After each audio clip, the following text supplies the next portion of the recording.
Elizabeth Smart is a senior librarian at the Harold B. Lee Library at Brigham Young University, specializing in humanities, communications, and global women's studies.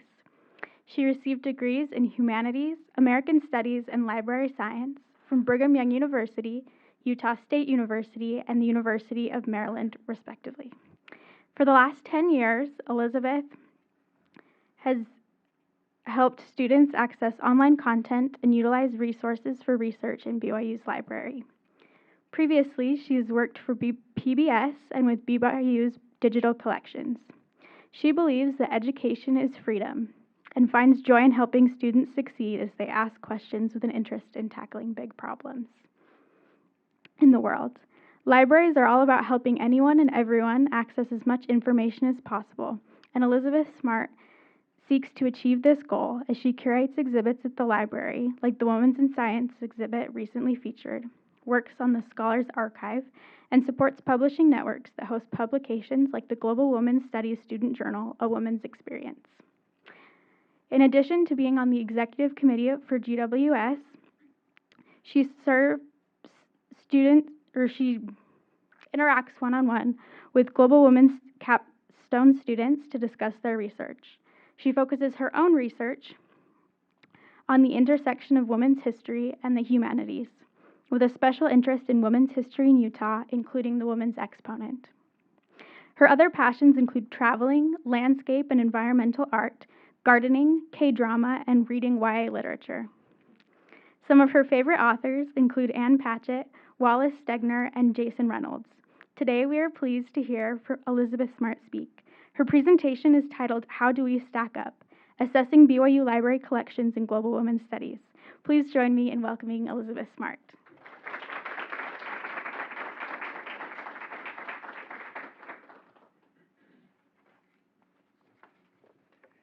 Thank you, Emma, for that introduction. It's really great to be here this week in particular. I'm thankful for Global Women's Studies, for not just the field of study, but for the students and for the faculty. And I really hope you have a restful and joyful holiday. I know the holidays can be complicated and sometimes they are lonely for some. So for you in particular, I see you and I'm with you. But I bet for most of you, I bet your Thanksgiving break starts in about 40 minutes, I'm guessing. So how do we stack up? Here's an alternate title. Oh, well, first, how do we stack up? I'm just going to make sure that my slides are working. Oh, there we go. So an alternate title. I need some help, Chris, with this remote. There we go. Why library collections matter in global women's studies. Today we are going to explore why libraries and collections matter in interdisciplinary programs like global women's studies and take a closer look at what the BYU library has to offer. Libraries of all kinds are reliable. Libraries of all kinds are reliable and steady partners in navigating the increasingly complex information landscape. Thank you.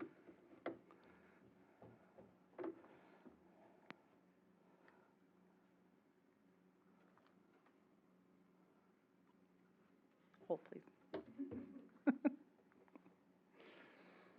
Just so you know, these images here, the one on the left is of the Provo City Library, and the one on the right is a Utah County bookmobile. Has anyone ever used a bookmobile in their lives? Yeah, it might be age-related or certainly urban-rural related. Okay, thanks. And sorry, Chris.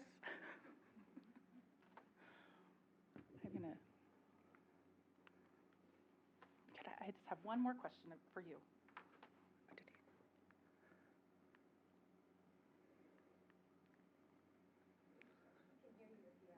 Oh, okay. It's still not. Oh, there we go. Okay, I just need to hold longer, press harder. Okay, here's the Library of Congress. So again, libraries are reliable, steady partners, steady in navigating an increasingly complex information landscape. And that's the Seattle Public Library. This landscape includes academic, professional, and popular literature. It includes commentary, opinions, social media, misinformation and disinformation, crowdsourced information that's freely accessible on the internet. The landscape also includes information that's only legally accessible by buying it or licensing it or borrowing it. There's no one single way to access the best information, but it's the opportunity of researchers to explore all types of information, to reinterpret it, add new ideas, and then put it back out there and expand the landscape. Libraries are important partners in navigating this space. And here's an excerpt from a user services association sponsored by the American Library Association. And just to summarize what it says here, that libraries advocate for expansive access. They are guided by the principle that access to information shouldn't be limited by what you can afford. Libraries champion intellectual property and fair use, and libraries help researchers develop information literacy skills. Libraries are also partners, especially for programs like Global Women's Studies, in seeking voices and perspectives that have been quieted or ignored. They collect diverse materials that reflect a broad community. Thank you. Awesome, thank you. They collect a broad resources that reflect a broad community and help researchers dig beyond freely available information that to resources that require, again, that purchase, licensing, or loan. Oh, nuts. I didn't mean it. That was a surprise slide. Libraries are easy targets for stereotypes and memes depicting like technically a little insecure individuals, or places that are dusty or out of touch, imposing or irrelevant. But libraries sit right in the middle of debates about information resources, ownership, inclusion, and belonging. These issues are in the news on a daily basis, and here are some examples.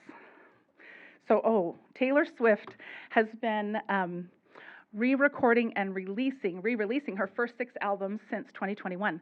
These new recordings have been a way for her to reassert control over intellectual property in circumstances that have everything to do with money, power, access, and I think gender and age. If you're excited about the next re-release or spent all day on October 27th streaming 1989, Taylor's version, you are right in the middle of a cultural conversation about information access and ownership. ChatGPT hasn't even been around for a full year, if you can believe it. It was released on November 30th last year. Yet most of us probably hear about it or use it on a weekly, if not daily basis. The release of ChatGPT has ignited bigger conversations about, first, fairly reusing and attributing source material, not just citing what you might copy and paste from ChatGPT, but our ChatGPT creators, so OpenAI, fairly using data that's been used to train this tool. And second, what voices and perspectives are missing from content generated by AI. Since most AI is trained on data that's readily available on the web, places like Reddit, Wikipedia, and GitHub, it reflects back to us the loudest, most repetitive voices, whether it's text from ChatGPT or images created by DALL-E, which kind of trades text for pixels. For this illustration, I prompted DALL-E to create an image depicting child rearing in the year 2050. It was interesting to me to see who or what is present and who or what is absent. Here are some other ideas that the current world of digital information is reflecting back to us through AI. What does strong leadership look like? What does effective leadership look like? And who's missing? How does AI envision the future? Here are 2 examples when prompted to depict what the future of medicine and law look like. Who's missing? Taylor Swift and her new recordings and AI revealing gaps in representation might not seem like they have much in common, but both are rooted in information ownership, information access, and information equity. And libraries are rooted in these very same issues. So let's talk more about how libraries work. We're going to dive into some principles of librarianship along with some institutional obstacles. At the library, we seek to foster spiritual and intellectual growth of BYU students and faculty by providing access to collections, experiences, services, and spaces that nurture, hasten, and deepen that growth. The library has around 2 million physical objects or physical items in the library, and it employs 150 permanent employees plus 400 student employees. So it's a massive operation. Broadly speaking, libraries collect, organize, make accessible, and preserve information. And I'm going to focus specifically on how libraries organize information. But let's start with a familiar context. Think about your photo library. You've probably taken thousands of photos each year for social media feeds, maybe to share with family or to document road trips or study abroad. And is your photo library organized in a way that you could easily pull up photos just of birthdays, or just of trips to national parks, or just of birthdays you celebrated in national parks? Libraries think through these questions of organizing information on a massive scale. How can we physically organize 2 million items so researchers can find that one book they're looking for? For example, this book, Looking for Other Worlds, Black Feminism and Haitian Fiction, includes Haitian women's fiction. Libraries or librarians have to decide whether to group this with other books on Haiti, women authors, or feminism and literature. Physically, this book can only be in one place, and you have to decide where that place is going to be. As you know, global women's studies is an interdisciplinary field. Think back to the fast pace of Global Women's Studies 222 and moving from week to a new topic: history, education, healthcare, religion, government, the workplace, family. It can be a challenge to organize interdisciplinary collections. In library terms, these topics translate to a wide range of call numbers, those numbers that you see on the spine of each library book. Call numbers help organize collections so researchers can find that one book in 2 million on the shelf. Call numbers also co-locate books on the same topic, so when you're browsing a shelf, you find all the print books on a similar topic. Here's a list of the main categories of Library of Congress classification. Is this foolproof? No. Is it inclusive? No, but it's evolving and it's improving. This system of Library of Congress classification and call numbers originated in the early 1900s. Like many systems that you discuss every week in your classes, like many systems that operate in the world, this system of organizing physical materials or organizing knowledge began with assumptions that center specific identities. For example, in the section of library books that cover philosophy, the assumption is that men are the primary players in the field, though there is a special subcategory for women that you can see at the bottom of that list, B105, point W6, and point W59 for women and women philosophers. So there is bias built into this classification system. Call numbers determine how books are organized physically, so that's what we've been talking about. How do you organize books physically? But libraries also organize books intellectually based on content, themes, and ideas. This applies not only to print books, but to ebooks and journal content. So for example, here is the book Millennial Feminism at Work, which is on the shelf with other books about industry and labor. That's its physical location. But it also covers the subject of women employees, sex roles in the work environment, gender identity in the workplace, and feminism. Those subject terms in the catalog record link researchers to materials on those same subjects that they might find in a different physical location.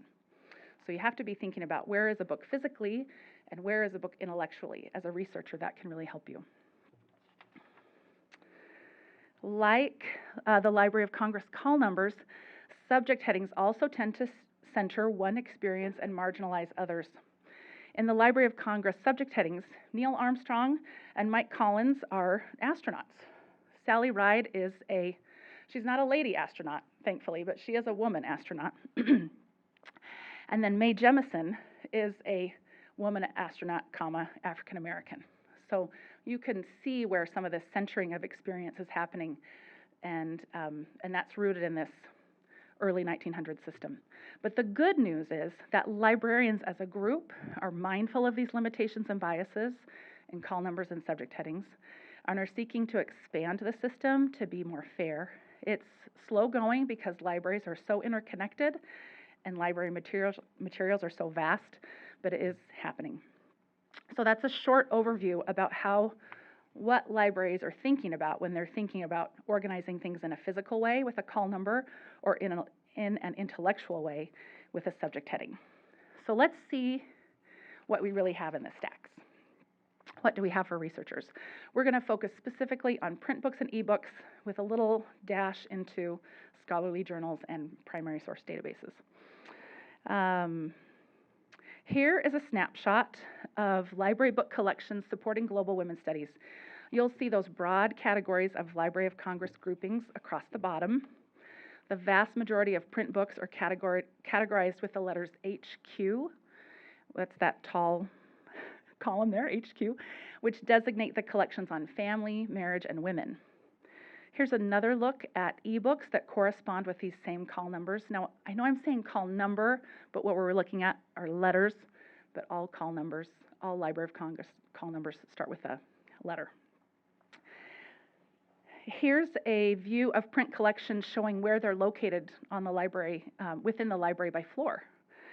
And then bear with me here, I know this is far too much information for a slide, but I wanted to show you an overview of the subtopics in that HQ call number range that covers family, marriage, and women by looking at the numbers of print books that we have in each of those subtopics. And we can see areas that could use a closer look and maybe could be expanded. I've grouped them all here on this slide. These are some subjects and geographic areas that might need more coverage if there aren't sufficient ebooks in these areas, and this is something I'll focus on in 2024. A few other measures of the collection. Here is a look at the print materials that we have collected in languages other than English by publication date. Now don't worry about that steep drop off because that's where ebooks pick up. So that's a kind of a snapshot of our monographs or our books. The library also licenses many interdisciplinary databases that intersect with global women's studies. And here's a closer look at two that focus specifically on women's and gender studies. These databases are where you'll find your peer-reviewed scholarly sources. And you can see the size there a bit between Women's Studies International, which is an EBSCO database, and Gender Watch, which is a ProQuest database. Primary source databases, we do license several primary source databases, but there are 10 or so in particular that focus on women and what women have written or produced. And so here you can see these primary sources by date. And one of the trickiest gaps is really, I mean, yes, it is maybe the 1500s or the 1600s, but I think even a trickier gap is the 1900s, sort of 1930 to the year 2000. That's material that's still in copyright and before a lot of digital content was being produced. So that can be a tricky gap to fill.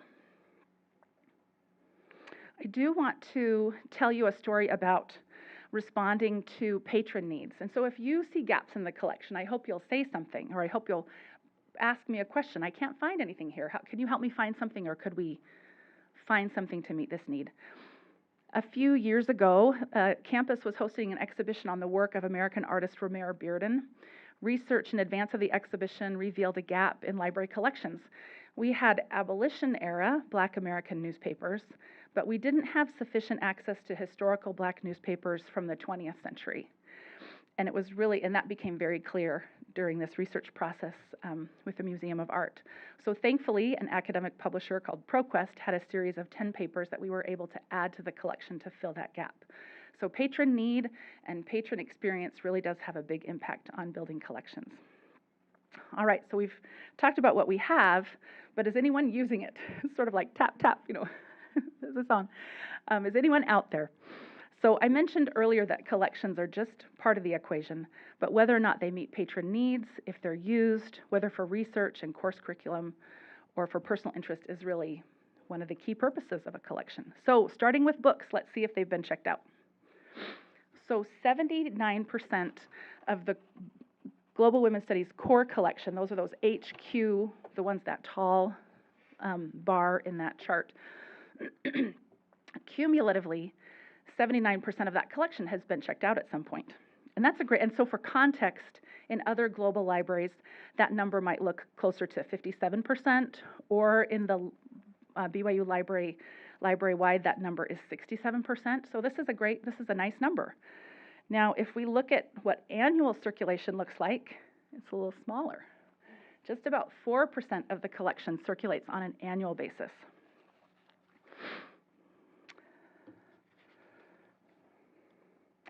Let's look at what are some of the top titles in print and ebooks. So the top, there's only 6 listed here. That's because multiple copies circulated. But the top print books in 2022, you probably recognize a lot of textbooks in that list. And here are the top 10 ebooks that circulated. Also some textbooks, but also some interest in motherhood, pregnancy. You see that in those ebooks. But let's go back to this 4%. So there's this is a small number, and it would be great to see that increase. And that means that we have an opportunity. There are opportunities for me to work with faculty in designing assignments that could expand students' use of books, sort of that longer scholarly format. I can work on expanding in-person and online instruction or tutorials that bring these resources to mind and help researchers find these resources more easily. I also, as I was looking at the collections, wanted to compare BYU collections with other libraries supporting women's studies programs. A top library organization that focuses on women and gender studies maintains a list of core books that it recommends for university libraries who support global women's studies and gender studies programs. Several years ago, a researcher used this list of essential titles and checked it against several university library collections that support programs with bachelor's, master's, and PhD programs. The researcher randomly selected 100 of the 565 titles from this essential titles list and checked each of the libraries for exact or near matches. The results you see here are how 37 institutions stacked up in terms of the percentage of titles held. This list of essential titles has expanded dramatically from 2009, growing from 565 titles to 3,440 titles.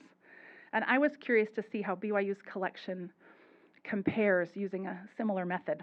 So I randomly selected 20% of the current essential titles and checked BYU holdings. Without a more detailed look, it's really hard to see how programs here have grown over the last few years. But against this measure, the BYU Library owns 80% of the titles selected from the current essential titles list, which I think is an indicator of the strength of the collection and its support for the current Global Women's Studies program and the students who have declared minors, and there's certainly opportunities for growth. Okay, moving to online use of journal databases. This lighter blue line that you see is for Women's Studies International. That's an EBSCO database. In the last few years, you can see we really peaked in 2020. We really got serious when that pandemic started. We buckled down. And it peaked in 2020 with about 7,500 abstract views and has since dropped to about 2,000 abstract views.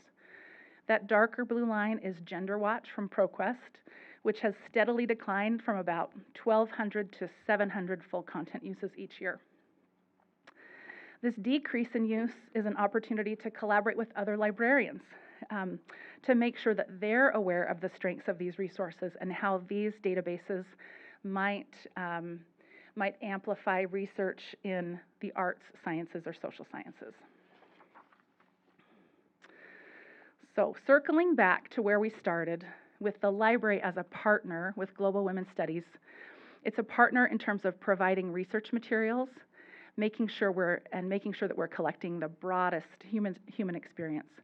But it's also a partner in contributing resources to the information landscape. For example, the BYU Library amplifies women's voices of the past with its complete digital collection of the Relief Society magazine, and that's thanks to my colleagues in digital collections. It amplifies women's voices of the present with its digital collection of the Exponent 2. And coming next year, early, first quarter, 2024, will be an index of the Exponent 2. What I love about both of those projects is that both included material that's under copyright, which again, that's kind of sometimes the trickiest content to get at.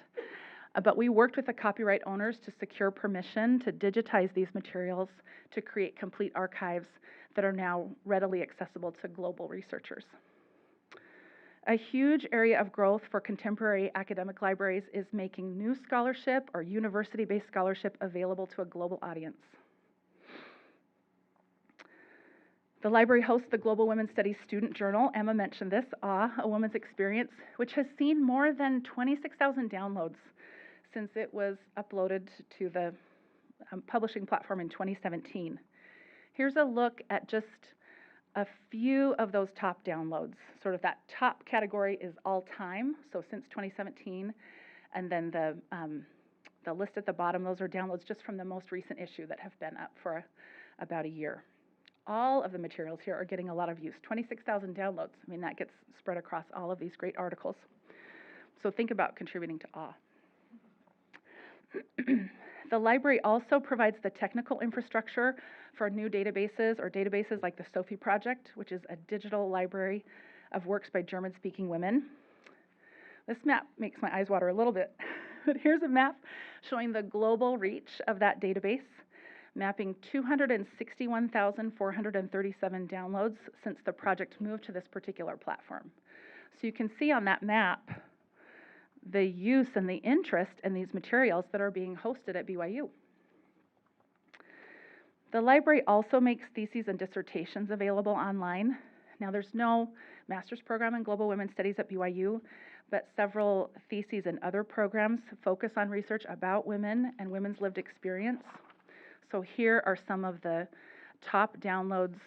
You can see the publication date with each title, but these titles were some of the top downloaded titles just in the year 2023. So the scholarly output of the university is adding to that online information, that landscape of online information with more inclusive perspectives and a greater sense of belonging. So I do want to leave you with a challenge, and I hope that by seeing this expansive view of the library's collections that you will take some time before the end of this academic year, not the end of the calendar year, but the end of the school year, to explore some of these materials that you haven't explored yet. Maybe check out a book, maybe find an ebook that's connected to a current project that you're working on, or browse some of those historical, the Relief Society magazine is fire. It is so interesting to just page through from 1914 to 1970. It's such an interesting look at what women in the Church of Jesus Christ of Latter-day Saints were thinking or were consuming from a religious perspective during that time. So browse some of those historical materials or come visit me in my office. Let's talk about your global women's studies research and how the library can support you. Thank you very much.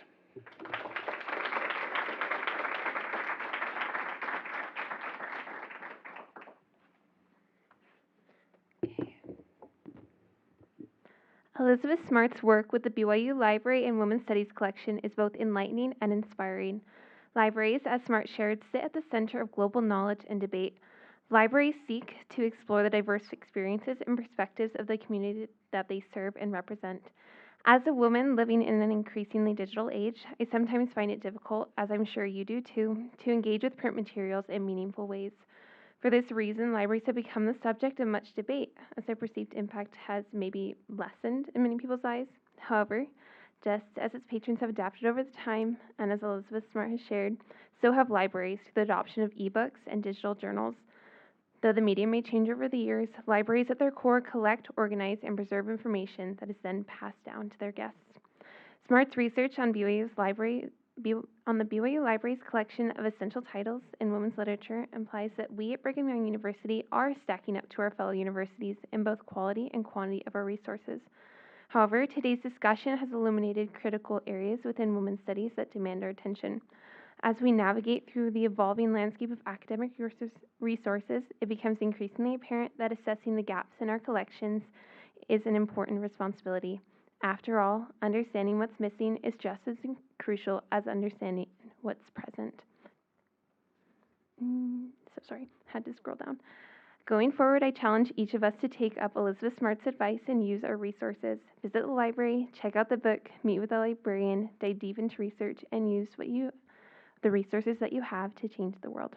Thank you, Elizabeth Smart, for your presentation. We will now turn the time over to Eve Dixon to begin the question and answer portion.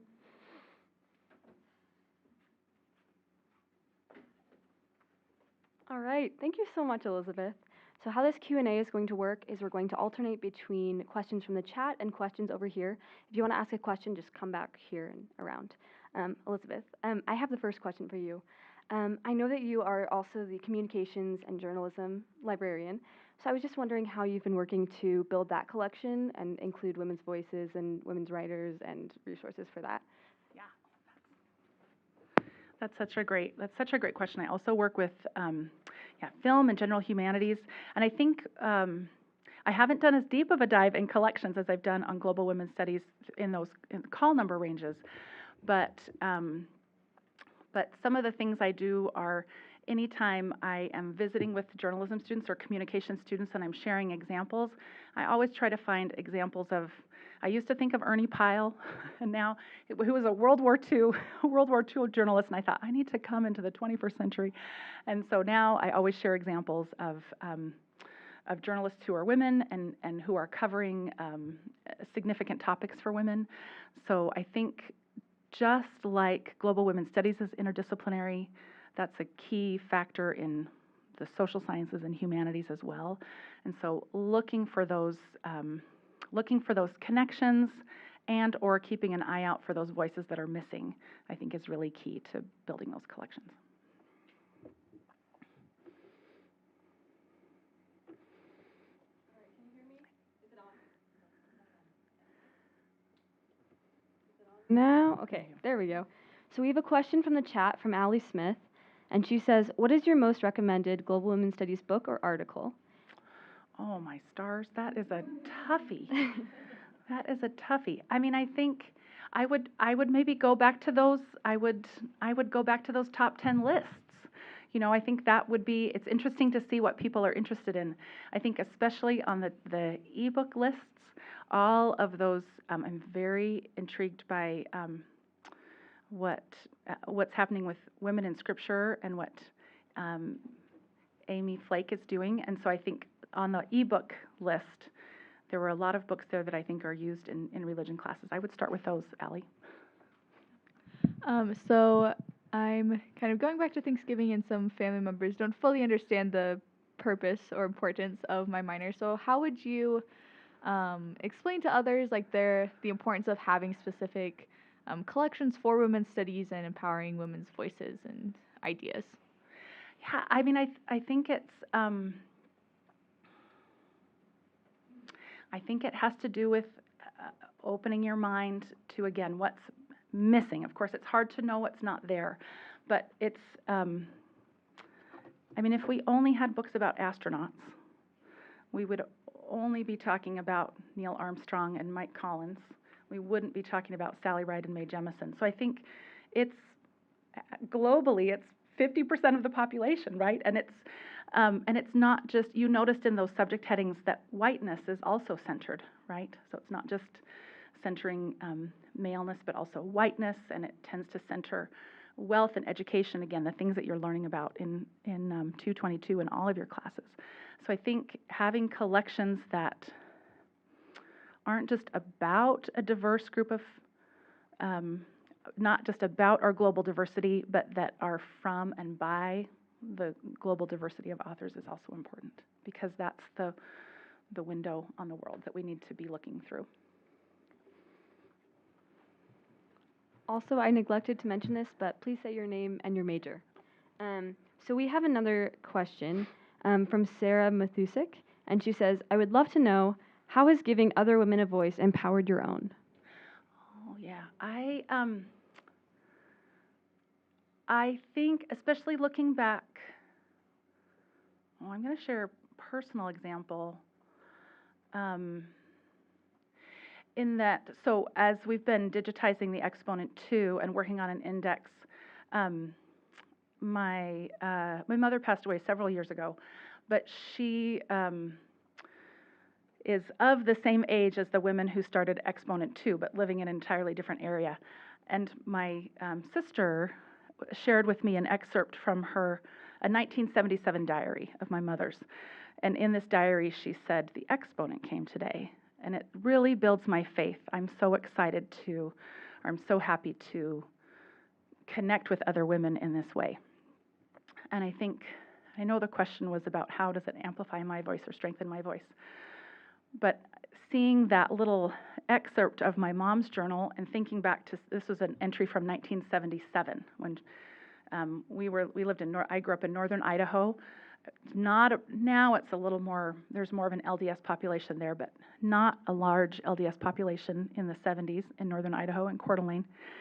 And my parents had moved from California, Los Angeles area, where I think they'd had kind of more expansive experiences and opportunities to interact with people.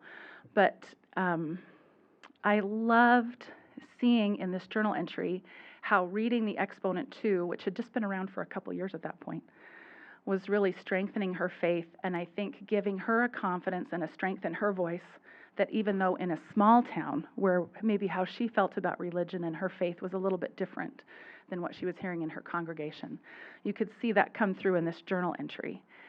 And I think it's experiences like that, seeing that other women are strengthened by sisterhood, by community, by compassion and empathy, and recognizing that it's okay if your voice is different, or it's okay to question those biases, say in call numbers or subject headings, because other people are doing it too. So I think that's a roundabout answer of way of saying I think it has strengthened my voice because it has reminded me that other people feel excluded or alone sometimes in this world of whether it's information or experience. And that has a way of kind of making you stand a little taller and thinking, oh, I know that experience and I know we can change this. So. Hello, I'm Lily. I'm a molecular biology major and global studies minor, naturally. First, do you have a YA recommendation? Oh, Emma mentioned Jason Reynolds. I do. If the Ghost series, it's about a group of track runners, and Ghost is the first one, and then there's one called, I think it's Sunny and Patina. That is a really fun series. I think that Ghost series by Jason Reynolds is really good. Thank you. And what's something that you read in a Global Women's Studies book or article that you loved so much and you want to tell to everyone you meet, and why? Oh, okay. Let me think about. There's so many, right? I think that's why it's hard to narrow down. I do think sometimes I come back in a religious context. An article that I have shared a lot with, say, women in my ward or congregations is called Feminism in Light of the Gospel of Jesus Christ, that identifies Christ as a feminist, which I just, in language I think that is really accessible and comforting. So I think that's an article. It's an older article, but it's one that I have shared frequently with congregation members. I think it's a good gateway article. Thank you. Okay, so the next question is from Grace, and she asks, how can we encourage professors to incorporate more women-centric materials in their traditionally organized curriculum? I think just ask them. Just point out, send an email. If you maybe at the beginning of a course, if you see the syllabus isn't quite what you would expect, take some opportunity. It doesn't have. I mean, if you don't send an email early in the semester, that's okay. But just contact them and let them know and say, hey, I've noticed that there's some missing voices here. What about could we add or supplement? Here's some ideas. And you could come and talk to me, and we could talk about ideas that you could send to that professor. But I think speaking up and saying, in fact, there's a great story that I read about this in the Washington Post just the other day. We are hearing about book challenges all the time now, right? But I think I am not going to get the state right, so I won't even hazard a guess. but there are some teachers in a southern state that are challenging the use of To Kill a Mockingbird because their students of color have expressed how uncomfortable it makes them because of its dated depictions of race in the South. And so I think it's a matter of speaking up and at any level, and then thinking of ideas to swap in. Hi, I'm Bryn. I'm an interdisciplinary humanities major. And I have a question. Once you've noticed gaps in your collections in global women's studies, what is your process for finding new materials to help fill those gaps? That's a really good question. There are key publishers that we look at. I would look at academic publishers first, and I receive catalogs or they have online lists. And there are certain publishers that are university presses that might focus a little bit more on women's studies. We have behind the scenes in the library, we have a great online database that can help us search by subject or call number and kind of narrow down to reference works, or narrow down to that like the B105.W59. It can help you narrow down to that to see what might be available or that's been published in the last 5 or 10 years. So we have some really nice tools to help us with that.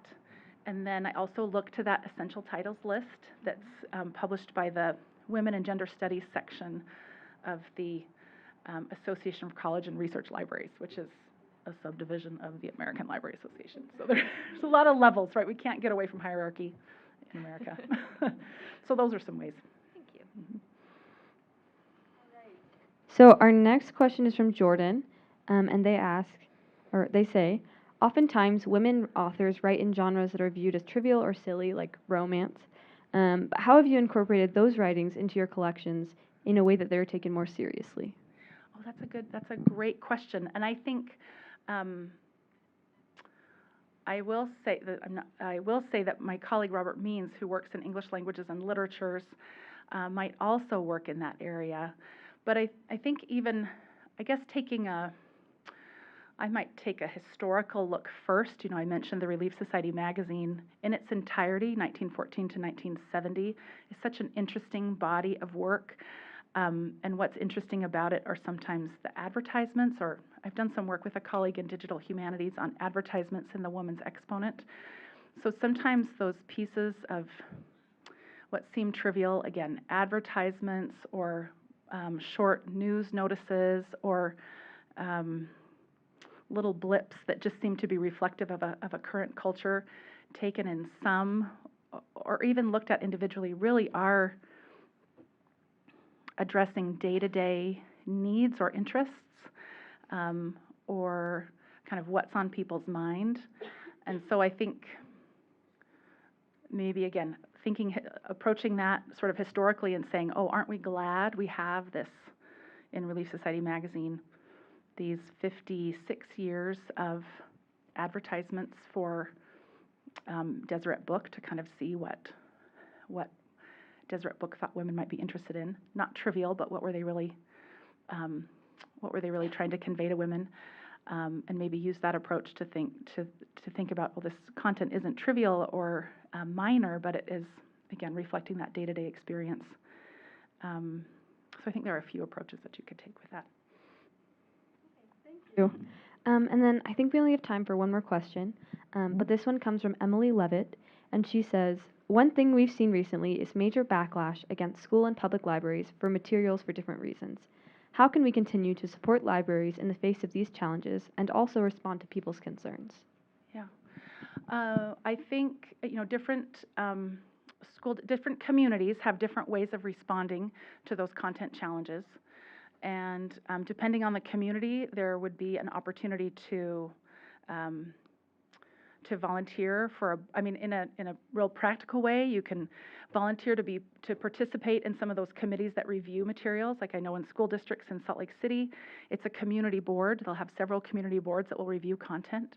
You can participate at that level. You can go to your public library. You can participate in your be a patron of your public library, go to events, get to know the librarians, ask them about the help and the support that they need. You could, so again, get involved in committees and boards. Be an active library patron. I think you can have thoughtful conversations with neighbors and friends, listening to what the concerns are, and then trying to find, it may not be middle ground, but perhaps an understanding of different perspectives. And I really think there's a place in all of this conversation for that ideas aren't, that we can hold ideas apart from us and consider difficult ideas without having those ideas be dangerous. And this gets back to libraries providing ideas that are kind of windows on the world, things that we don't see in other places, and the way that information really can improve our sense of empathy and compassion. So I think there are practical ways, and I would direct you to your local public librarians, but then I think within your own, that Thanksgiving dinner table, maybe it could be the dessert conversation, not the dinner conversation.